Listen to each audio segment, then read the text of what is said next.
embracing functionality and longevity. Otto Bathware, using state-of-the-art technology, brings to life ceramics. Otto Bathware lasts generations. From a tender age, money motivated him. Having been born as the third child of a 7-member middle working class family, one day his father gave them a task of planting a seed of choice, which he said would someday grow into a big tree. While some of his siblings planted spreads, he went on to plant a coin. But deep-rooted aspirations and inherent characteristics of entrepreneurship took him far beyond simply making money to a completely new level of business leadership. He is Mr. SHB Karunaratne, the Managing Director of Art Decoration. We had an opportunity to talk with him recently.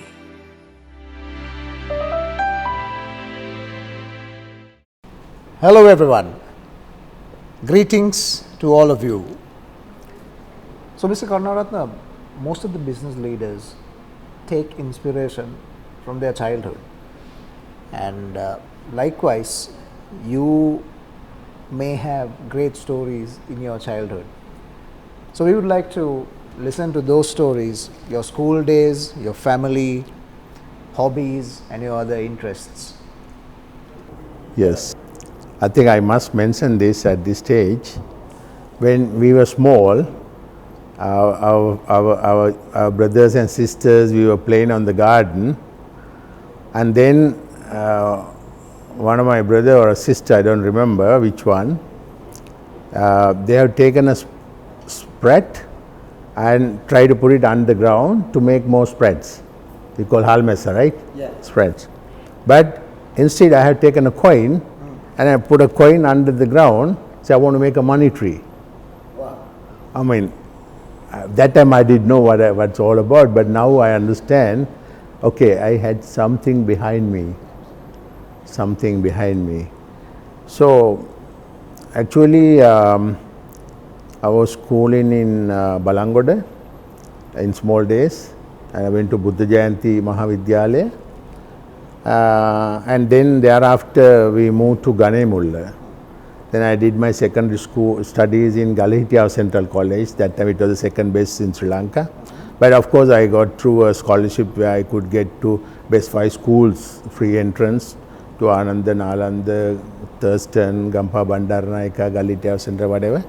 But then I decided, because that was the second best school, central school in Sri Lanka at that time, there were like 10 students going for the medical college every year, and they were number 2 in sports in Sri Lanka. So I decided to go there. This is where I did my secondary education. And even from that time, I was a little bit different in my family. So I was like thinking very different, and I work very different.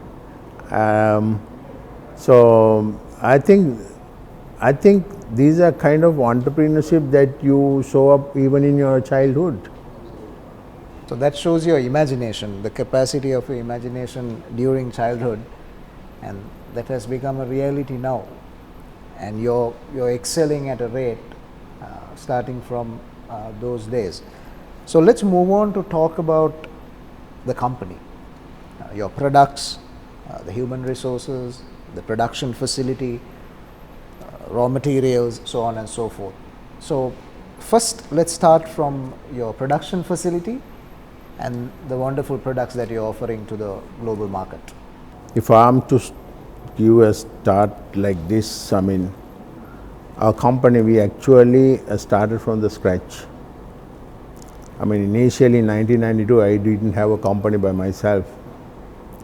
I was buying from the other people who are doing it in small way in Sri Lanka. Then of course my wife and myself with my wife's brothers,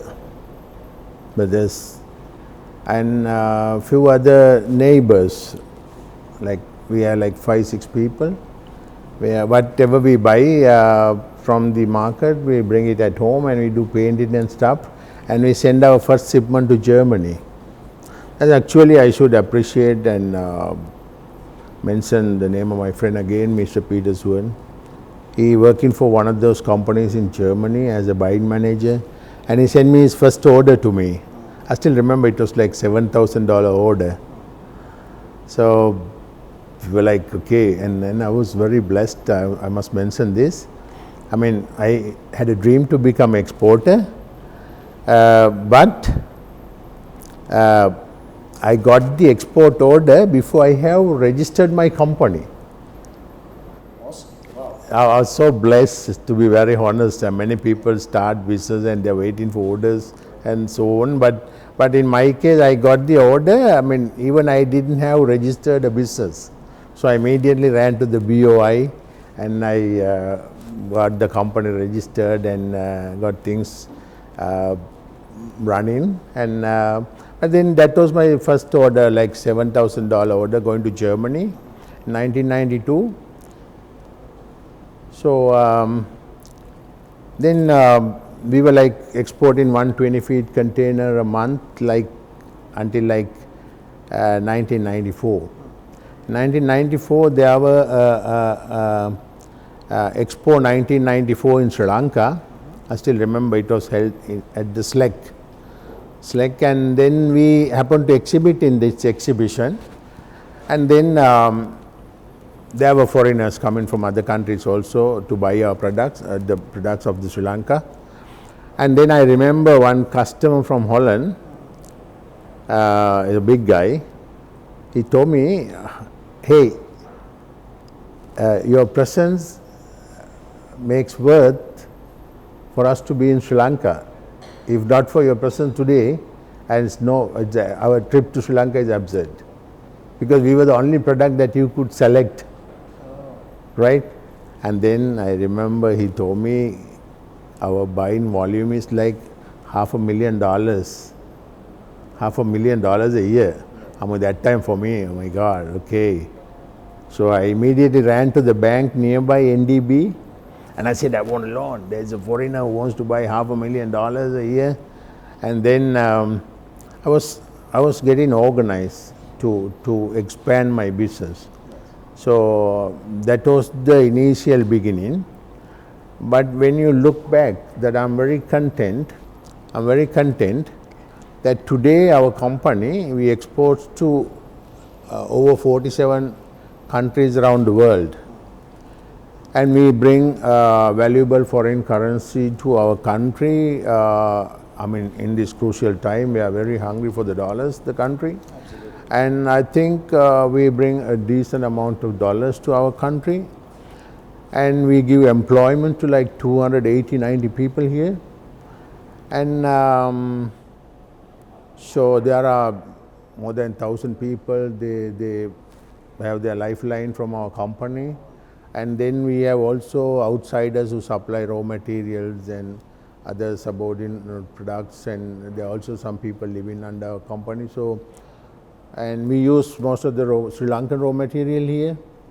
So at the end, I can be very, very happy that I have discharged my duties towards my family and my country.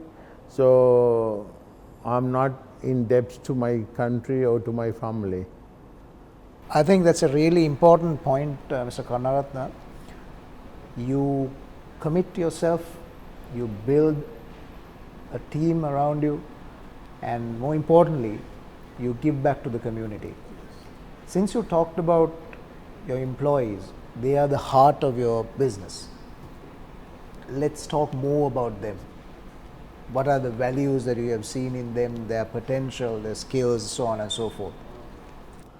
I think if I'm to start with, I always used to keep telling this, the best employees I have ever seen are from Sri Lanka. The best employees. They're very quick learners. They're very obedient. They're very innocent. But they're very intelligent. They're very nice when you know how to handle them. That is the most crucial part. Most of the people, they still do manage their labors like kind of British style, which is a bit outdated, if I'm allowed to say this. I prefer more Japanese way of managing people.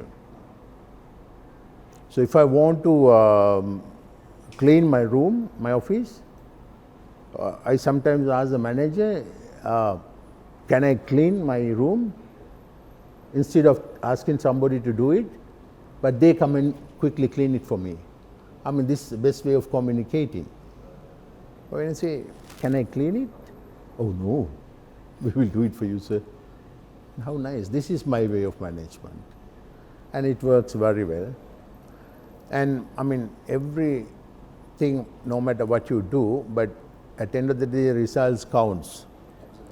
So when you look at all the index in business, I mean, we are very high in all the indexes in business. So that says that our way of management, managing people are really good.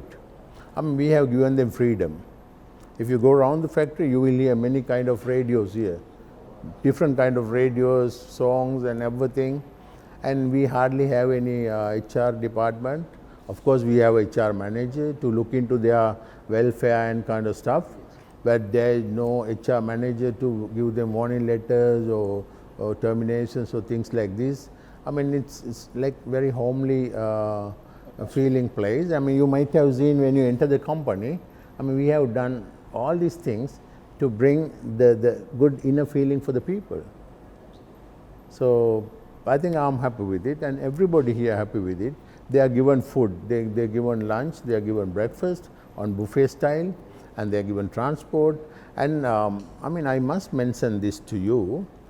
We are the only company with this crisis situation, with this all the pandemic in the year, we paid 3 months bonus. We paid 3 months bonus in last December. And nevertheless, we paid also bonus in April 1 month, apart from that 3 months. So I'm very proud and I'm very happy to pay them 4 months bonus in this crisis situation with the pandemic. I mean, many companies, they complain they cannot pay salaries and they cannot pay full salaries. I mean, most of the people, they never paid bonus, but we did everything. So that says how good that we take care of our people. And nevertheless, my people take care of us too. I mean, it's a very fair way of doing business. Good for you and good for me. Win-win situation.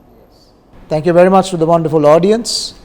Until we meet you in the next episode of this discussion series, stay safe, take care.